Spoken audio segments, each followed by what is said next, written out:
On se trouve sur la commune de Saint-André de Cubzac, sur une zone qui présente des enjeux particuliers d'un point de vue environnemental, qui est déboisée puisqu'on est sur le tracé de la LGV SEA.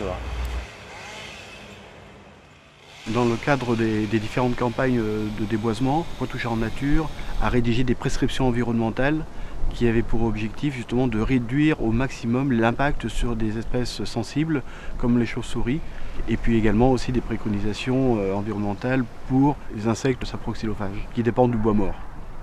Il y a quand même un grand nombre d'espèces qui peuvent utiliser les gîtes arboricoles, aussi bien les fissures que les cavités. Pour en citer quelques-unes, le Murenbechstein, la barbastelle, mais également les noctules par exemple.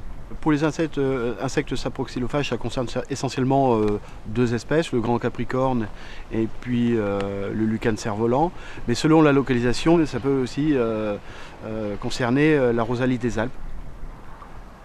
On agit à différents niveaux. Le premier niveau, nous sommes intervenus sur des marquages concrètement sur le terrain, en amont, pour marquer les arbres à enjeu fort, soit pour les chiroptères, soit pour les insectes saproxylophages.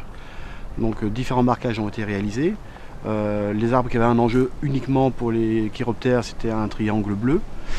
Pour les arbres qui ont un enjeu uniquement insectes saproxylophages, un triangle rose barré avec une croix. Et puis parfois on a des arbres qui ont le double enjeu. À ce moment-là, on mettait les deux symboles l'un à côté de l'autre.